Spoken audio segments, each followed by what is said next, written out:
Welcome to Consumer Law, What is it good for? Where we look at, consider and try to answer frequently asked questions put to us here at Stormcatcher Law from our free advice helpline and from clients. And in this video, I'm going to look at cloned cars, which is a serious issue in the United Kingdom, and being involved in cloning cars and selling cloned cars is likely to amount to a criminal offence.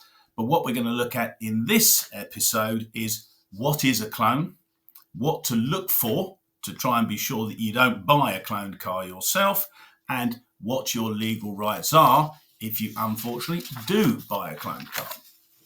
So first of all, by way of an explainer, what is a cloned vehicle? Where there is a cloned vehicle, there are at least two similar vehicles bearing the same registration number and vehicle identification number, or VIN. One is the genuine vehicle and the other is a stolen vehicle to which the identity of the genuine vehicle is applied. Both vehicles will be the same make, the same model, the same colour, and to all intents and purposes, they'll be twins. And both will have a V5C logbook. Clone vehicles differ from what is commonly known as a ringer. Where there's a ringer, there's only one vehicle, usually one that was salvaged, bought from a salvage yard, that's often heavily damaged and not recorded as an insurance loss. Lots of these vehicles find their way back into the United Kingdom from the United States and from Australia, where there really is very little record of what happened to them when they've been elsewhere, and of course won't be recorded in the United Kingdom. The identity of the salvage vehicle is then transferred onto a stolen vehicle of the same make, model, colour, for example, and the difference being between the ringer and the clone car is that there is only one vehicle. But I'll go into more detail in a separate video how car ringing occurs, what to look for, which is a far more complicated matter. So what to look out for when looking at vehicles and being aware of clones. So there are various levels of sophistication with cloning, but in essence, for the average person anyway, we're going to look at three key aspects to be aware of. One relates to the V5C logbook. Two relates to the vehicle identification numbers, or the VIN tags. And number three relates to the provenance, the history of the vehicle and the documentation. And I'll look at each of those in turn. So first of all, let's look at the logbook. There are really only two ways that someone can have a logbook for a cloned car. That will be either the criminal group that have cloned the car has fraudulently applied to the DVLA, the Driver Vehicle Licence Agency, for a replacement vehicle for the genuine car, which will then get sent to an address where they can collect it. So in that case, there'll be two cars, one genuine, one cloned, both of which will have logbooks issued by the DVLA. This is a risky business for the criminal because there is a chance that the DVLA won't issue another logbook at all, or that they will send a letter to the keeper of the genuine vehicle saying, just by the way, we've noticed that someone's requested a duplicate logbook or a change of address. Was that you? So often there's a process where people get alerted to this. So that's one problem.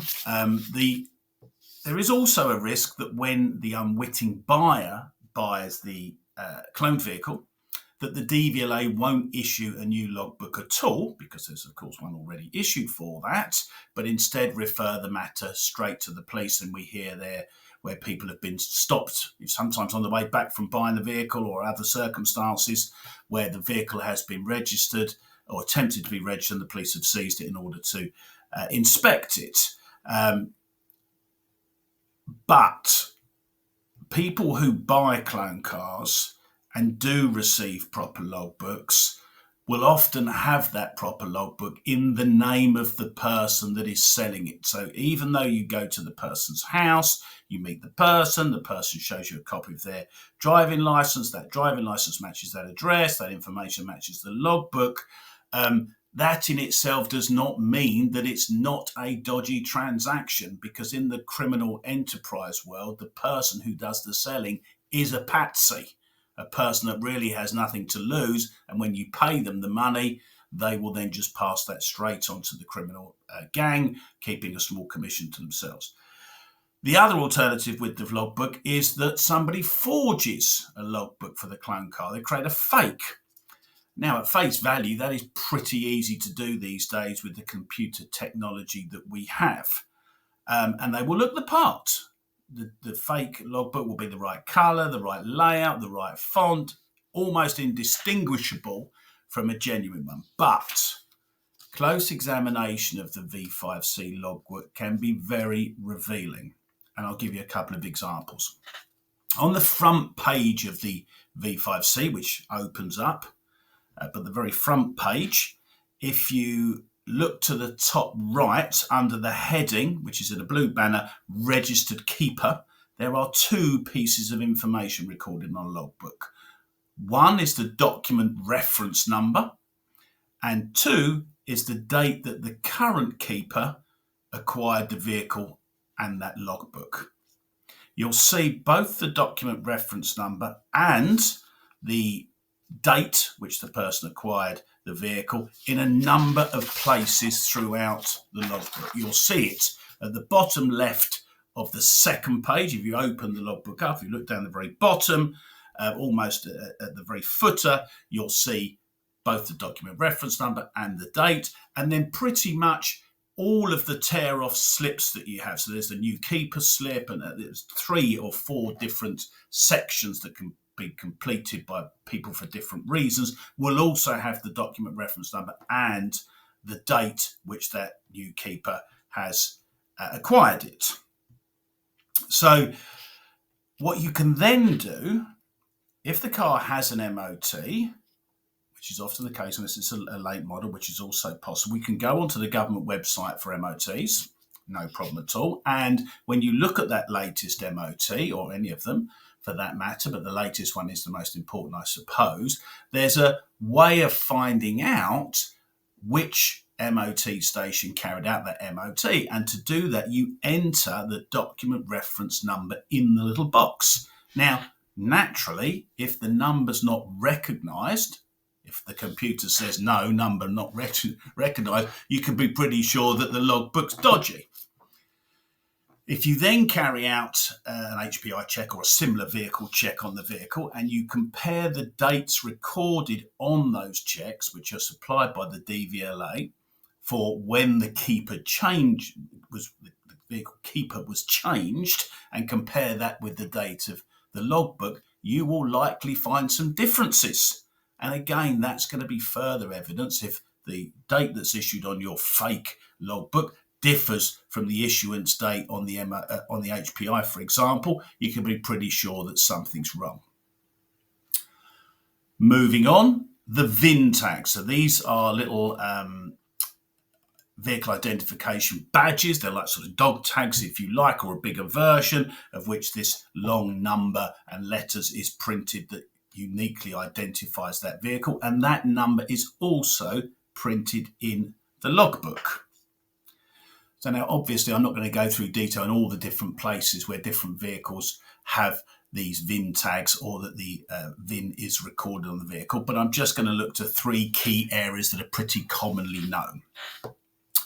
So one place that you'll find the VIN tag, which needs to be checked, all of them, is in the door shuts. So if you open up the driver's door, for example, and you look on what's called the B post, which is the central pillar that separates the front door from the back door. If you open that and just look on there, you'll probably find a black sticker. You should find a black sticker with some information printed on it.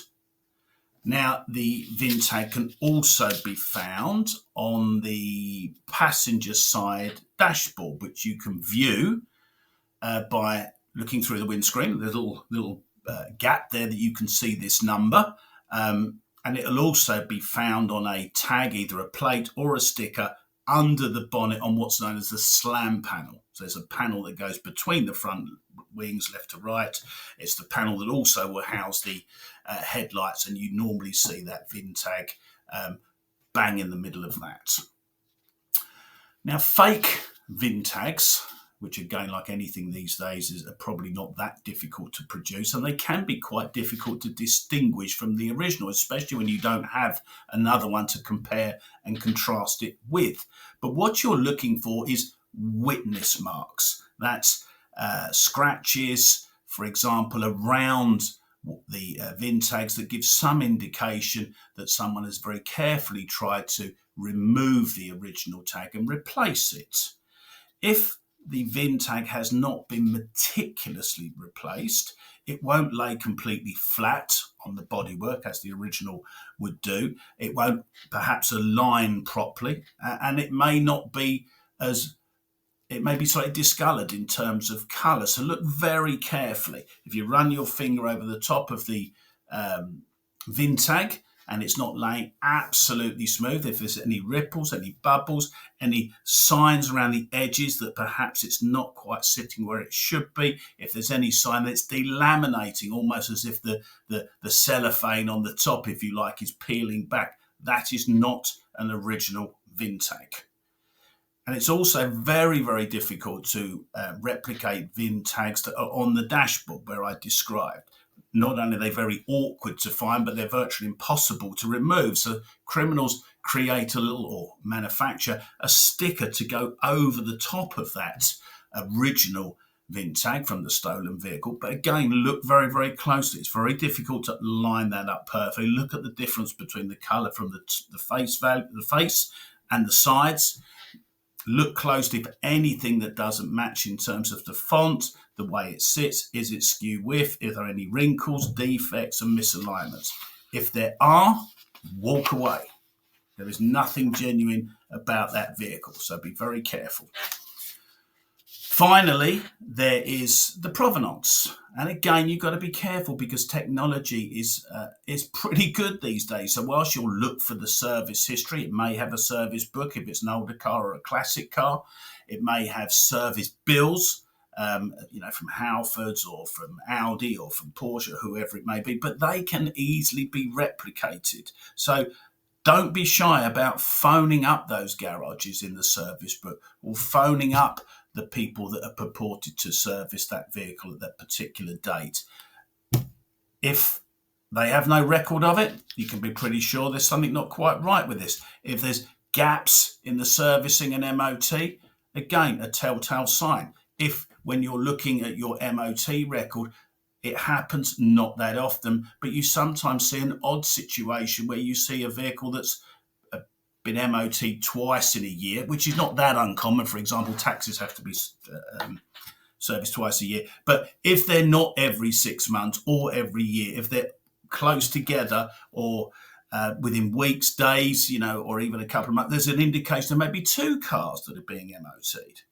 So be careful. But it's not possible to be 100% safe. So if you're not sure, walk away. But if you've done all your checks and you're satisfied as best you can possibly be that the vehicle and the person selling it are completely genuine, whatever you do, make sure you pay by bank transfer and never pay cash for the vehicle. If you have been unlucky enough to buy a vehicle that's been seized by the police and you've been told that it's a clone, regardless of whether you bought the vehicle as a business or as a consumer, the legal principles will be exactly the same. Firstly, not in any order, there's going to be a case of misrepresentation. If the person that was selling you or trying to sell you the vehicle knew that the vehicle was a clone, and they're part of that criminal enterprise, it will be fraudulent misrepresentation. It could have possibly been negligent or innocent misrepresentation if the person had bought this, and I've had this with classic cars, where the car has changed hands many times during its lifetime, and the current owner that's selling it doesn't know that this car is not what it purports to be. It would be an innocent misrepresentation. Of course, there's also the issue of unjust enrichment, the fact that you have paid someone for a vehicle and technically received nothing back in exchange. Of course, there's criminal fraud potential, as I've said to you before, but that won't necessarily help you get your money back. There's breach of contract for non-delivery of goods. Again, just very simple, like if you were on Amazon buying something, if you paid the money and the goods didn't turn up, it would be exactly the same principle. So you've got lots of law to protect you from not buying something that you thought you were buying, but it's all about the strategy. If you're dealing with people that are in organised criminal groups, it's very difficult. Go to your bank, report it to your bank. In the current, it has been for the last year or two, banks are at least potentially interested in looking at what's happened in this situation and looking to try and develop a strategy to beat fraud. So go to your bank. Of course, you can report it to the police, but be aware that you may not get the answer you want. If in doubt, give us a call here, 0333 700 7676, or email us at knowledge@stormcatcher.co.uk. I hope this has been useful. Thanks very much.